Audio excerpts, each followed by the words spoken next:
Morning పిల్లలు, ఈరోజు మనము శ్రీరాముడి జననం గురించి తెలుసుకుందాము. ఎపిసోడ్ 1లో అయోధ్య రాజధానిలో ఇక్ష్వాకు వంశానికి చెందిన మహారాజు దశరథుడు పాలిస్తున్నాడు. ఆయనకు 3 భార్యలు, కౌసల్య, సుమిత్ర, కైకేయి. కానీ వారెవరికి సంతానం కలగలేదు.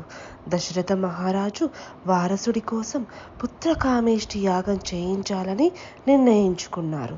మహర్షి వశిష్ఠుని సలహాతో శృంగి మహర్షి యాగాన్ని నిర్వహించాడు. యాగం ముగిసిన తర్వాత అగ్నిదేవుడు ప్రత్యక్షమయ్యి పాయసాన్ని దశరథుడికి ఇచ్చారు.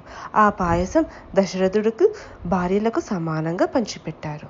ఈ యాగ ఫలితంగా చైత్ర శుక్లమ నవమి తిథి నాడు పున్నమి రోజున కర్కాటక లగ్నంలో శ్రీరాముడు జన్మించారు. కౌసల్యకు శ్రీరాముడు, కైకేయికి భరతుడు, సుమిత్రకు లక్ష్మణుడు మరియు శత్రుఘ్నుడు జన్మించారు. ఇంతకు ముందే శ్రీరాముడికి శాంత అనే అక్క కూడా ఉన్నారు. శ్రీరాముని జననం అయోధ్య రాజ్యంలో మహా ఉత్సవంగా జరుపుకున్నారు. ఇలా మన శ్రీరాముడి జననం గురించి తెలుసుకున్నాము. నెక్స్ట్ ఎపిసోడ్లో సీతా అమ్మవారి జననం గురించి తెలుసుకుందాము. ఓకేనా పిల్లలు?